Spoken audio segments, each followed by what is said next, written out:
There's a number inside your body right now that science cannot fully explain. It is not your heart rate. It is not your blood type. It is a strand of genetic code sitting inside every single cell of your body that connects you, without any gap, to a hunter who walked through a forest 10,000 years ago. A hunter who had dark skin, blue eyes, and no idea that the land he was walking across would one day be called Scotland. And what makes Scottish DNA one of the most scientifically bizarre genetic puzzles on the planet is not just how ancient it is how many completely different and completely unrelated groups of people all poured themselves into that one small piece of northern land and never fully erased each other. Ice Age survivors, Bronze Age invaders who wiped out 9 out of 10 male bloodlines, tattooed warriors that historians declared extinct, Roman soldiers from Syria and North Africa, Norse settlers who colonized so thoroughly that some Scottish islands today carry more Viking blood than Norway itself, and something else underneath all of it that modern researchers are only now starting to understand. Because the strangest thing about Scottish DNA is not what is in it. It is what survived inside it that had no right to survive. Scientists expected to find layers. What they found instead was a living archive. A genetic record that should have been overwritten and erased a dozen times across 10,000 years of invasions, migrations, and population collapses, but was not. And the deeper they look, the more impossible the picture becomes. So let us go back to the very beginning, because the story of what is hiding in Scottish blood starts at the end of the last Ice Age, with a group of people who looked nothing like the image most people carry in their heads when they think of Scotland. 12,000 years ago, Scotland did not exist as a place anyone could live. It was buried under a sheet of glacial ice that ground across the landscape like a slow-moving disaster, flattening everything, erasing every trace of whatever had come before. Then the climate shifted. The ice pulled back. Rivers cut through valleys. Forests spread northward. Animals followed the forests. And behind the animals came people. Small bands of hunters and gatherers moving through a landscape that had never seen a human footprint before, following the deer herds and the salmon runs into what would eventually become the highlands and the islands. These were the first Scots, and this is the part that stops most people cold when they first hear it. They did not look the way people expect. Ancient DNA analysis of their closest genetic relatives, Mesolithic hunter-gatherers from this same period, found across Britain and northwestern Europe, reveals a physical profile that overturns almost every assumption people carry about early northern Europeans. Dark skin, not slightly tanned.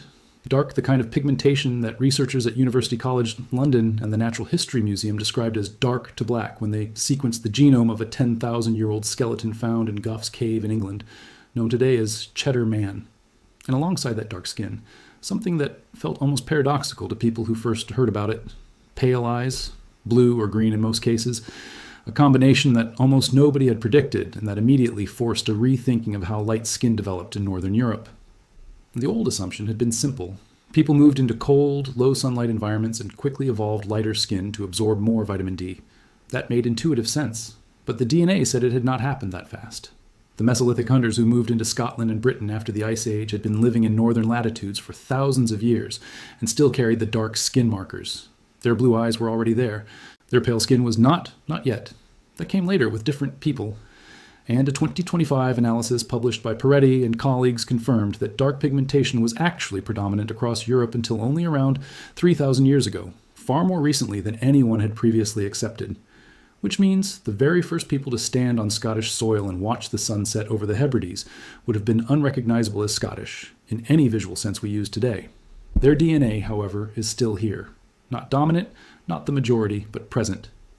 Genetic studies have consistently found that roughly 5 to 10% of people with deep Scottish ancestry carry measurable traces of that Mesolithic lineage, preserved most strongly in the most remote corners of the Highlands and the Outer Islands, where isolation allowed old bloodlines to persist, while the rest of the world changed around them. They are the oldest layer. And then the wave came that nearly erased them entirely. Around 4,500 years ago, something arrived in Britain and Scotland that modern ancient DNA research has described as one of the most dramatic population replacements in all of European prehistory. A group of people from Central Europe, associated with a distinctive style of pottery shaped like an upside-down bell, pushed into Britain and did not just bring new tools and new farming techniques. They brought their genes, and within a few centuries, those genes had replaced 90% or more of Britain's existing male lineage. Not 90% of the total population, 90% of the male bloodlines. The landmark 2018 study by Olalde and colleagues, published in Nature and covering over 400 ancient individuals, confirmed the scale of what happened. By the end of the Beaker period, Bronze Age skeletons across Britain showed that at most 10% of their ancestry came from the people who had lived there before. The other 90% traced back to these newcomers from the continent. The Neolithic farmers who had built stone circles and burial chambers across Scotland, who had established one of prehistoric Europe's most sophisticated cultural centers at Orkney, were genetically gone from the male line in a matter of generations. The mechanism was not necessarily violent conquest, at least not exclusively. It may have been disease wiping out weakened populations. It may have been social systems that gave incoming men overwhelming reproductive advantages. It may have been a slow grinding demographic process across centuries rather than a single dramatic invasion. The result was the same regardless, an almost complete overwriting of the male genetic record. Almost.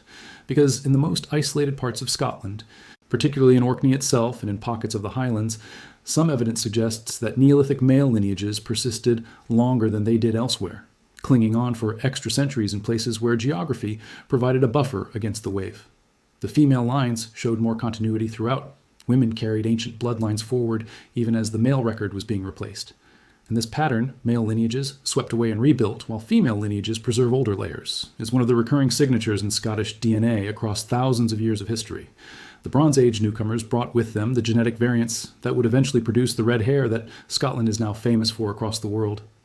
The MC1R gene mutations, responsible for red and auburn hair, pale skin, and freckles, were present in the bell beaker population at modest frequency and were amplified dramatically by thousands of years of geographic isolation in small founder communities. A 2026 study published in Nature by Akbaria and colleagues, analyzing over 15,000 ancient West Eurasian genomes, confirmed that positive selection on those MC1R variants accelerated sharply during the Bronze Age, exactly when the beaker migrants were consolidating their genetic dominance in the British Isles. Today, Scotland has the highest frequency of natural red hair anywhere on Earth, around 13% of the population, compared to 1 or 2% globally.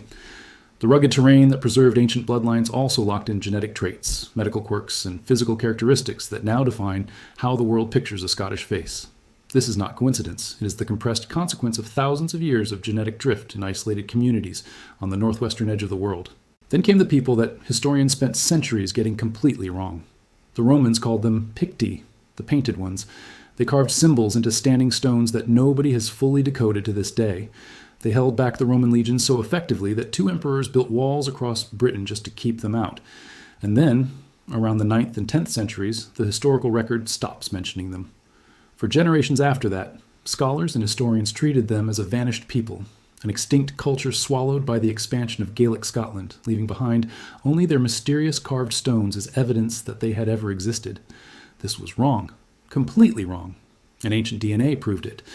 A study published in PLOS Genetics, involving researchers from Liverpool John Moores University and the University of Aberdeen, sequenced genomes from 8 Pictish skeletons recovered from 2 cemeteries in Scotland, one at London Links in Fife and one near Ballintor in Easter Ross, dated to between the 5th and 7th centuries AD.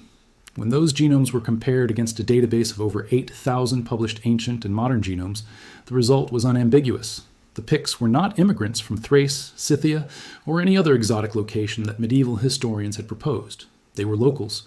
Their genetic profile showed direct descent from the Iron Age populations that had been living in Britain long before the Romans arrived. They were the people who had always been there.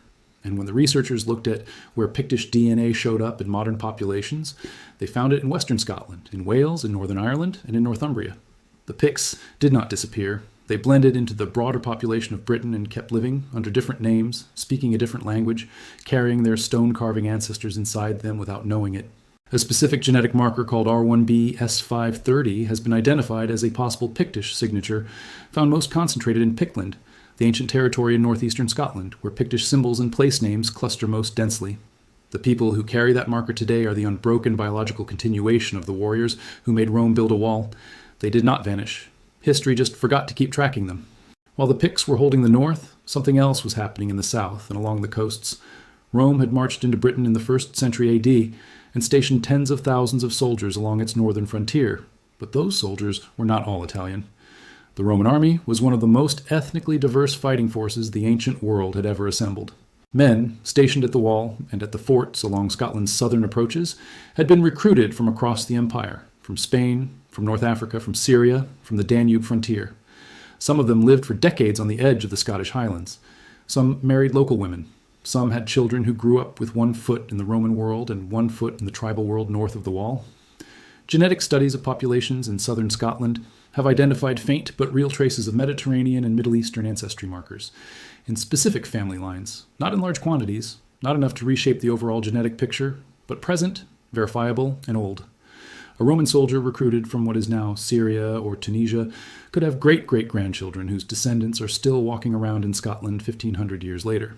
The empire never conquered Scotland, but it left something behind regardless, a few drops of distant genetics quietly absorbed into the population and carried forward through every generation since, invisible on any ordinary day, readable only when modern sequencing technology looks for them specifically. And then came the most visible and thoroughly documented layer of foreign genetics in all of Scottish history: the Norse. The late 8th century brought Viking longships to the northern and western coasts of Scotland, and this is where the story becomes almost impossible to credit without the DNA evidence to confirm it, because the Vikings did not just raid Scotland, they settled it. And in certain places, they settled it so completely that the indigenous population was effectively replaced or absorbed into a Norse-dominated community within a few generations. The Northern Isles, Orkney, and Shetland are the clearest example. Studies conducted through the Viking Genes Research Project at the University of Edinburgh, which recruited participants from Orkney and Shetland with deep local ancestry and sequenced their genomes, found that between 30 and 50% of Y chromosomes in Shetland traced to Scandinavian origin, and estimates for Orkney range from 25 to 40% Norse male lineage. Independent research from the Scottish DNA Project found broadly similar figures. These are not small numbers. They mean that in Shetland today, close to half of all direct male lines descend from Norse settlers who arrived between roughly 800 and 1000 AD. For comparison, many parts of mainland Norway itself show lower Norse genetic homogeneity than these Scottish islands do. The Viking imprint in Scotland is in certain places stronger than it is in Scandinavia. The Western Isles, the Hebrides, show Norse Y chromosome frequencies between 15 and 25%. The Viking-settled Kingdom of the Isles left a genetic mark that is still clearly measurable in 21st century DNA samples taken from people who have lived on Lewis or Harris their entire lives and whose grandparents and great-grandparents did the same. What the Vikings did to Scotland genetically was not a thin cultural veneer. In the islands and the northern coasts, it was a deep biological restructuring that shaped the population in ways that are still fully traceable today. And then there is the mystery that the clan system was supposed to explain and that DNA has quietly dismantled. For centuries, Scottish clans were presented to the world as extended biological families, shared blood groups held together by loyalty to a common ancestor whose name they carried. This was partly true and partly a story that obscured something far more complicated. When genetic genealogy projects started testing large numbers of men carrying the same clan's surnames, the results were startling. Some clans, like the Campbells, showed a tight genetic cluster consistent with descent from a single powerful male founder whose descendants had spread and multiplied across generations. That matches the family narrative. But other major clans, including the MacDonalds, showed something entirely different. Men carrying the same surname and claiming the same clan identity were found to carry completely different Y chromosome haplogroups, meaning their direct male lines were biologically unrelated, not slightly different, definitively from different ancestral populations. What had happened was that the clan system had functioned as a political and social structure as much as a biological one. After battles, land seizures, famine, or political realignment, families changed their names to seek the protection and resources of a powerful ruling clan. Belonging meant survival. Blood was secondary to allegiance. The clan name became a banner that people gathered under regardless of where their actual ancestors had come from. This means that two men today who share a Scottish clan name and believe they share an ancestor may carry DNA pointing to completely different corners of European and even world prehistory. One might descend from a Bronze Age beaker migrant. The other might trace to a Norse settler. Both call themselves by the same name and understand themselves as part of the same family. The DNA tells a different story. And hidden within some of the most remote Scottish island communities, genetic researchers have found something that resists easy categorization entirely. In places like Lewis and Isle, populations small enough and isolated enough to have undergone significant genetic drift over centuries have preserved rare DNA variants that do not appear in high frequencies anywhere else in Europe. Some of these are simply old Atlantic European markers that survived here because geography prevented the dilution that happened everywhere else. But some are genuinely unusual. Traces of Mediterranean ancestry and lineages with no obvious historical explanation. Markers that suggest very ancient connections to populations that were not supposed to have reached this far. Less than 1% of Scots carry these signals, but that 1% is enough to demonstrate that Scotland was never truly closed off from the wider world, even at its most remote and inaccessible. Trade routes, migration patterns, and individual journeys that history never recorded left genetic fingerprints that modern sequencing can now read even when every other trace has long since vanished. The 2026 research published in Antiquity by Cummings, Fowler, Olalde, Cuthbert, and Reich added yet another layer to the picture, revealing through ancient DNA analysis of Neolithic chambered tombs in Caithness and Orkney that the earliest farming communities in northern Scotland organized themselves around tight male kinship networks, burying related men together across 3, 4, and 5 generations in the same tomb structures, father and son pairs, brothers, paternal uncle and nephew combinations. This was not random community burial. It was deliberate, systematic recording of male descent in stone, which means that the ancestors of modern Scots were thinking carefully about genetic lineage and family continuity far earlier than anyone had previously demonstrated for this part of the world. And the genetic continuity that research has documented across Scotland's landscape is itself a remarkable finding. Studies led by Professor Jim Wilson at the University of Edinburgh, mapping the genetic structure of modern Scots against historical records, found that Scotland's population today divides into 6 genetically distinct clusters: the Borders, the Southwest, the Northeast, the Hebrides, Orkney, and Shetland. And those clusters map almost precisely onto the locations of the ancient kingdoms of Scotland's Dark Ages: Strathclyde in the southwest, Pictland in the northeast, Gododin in the southeast.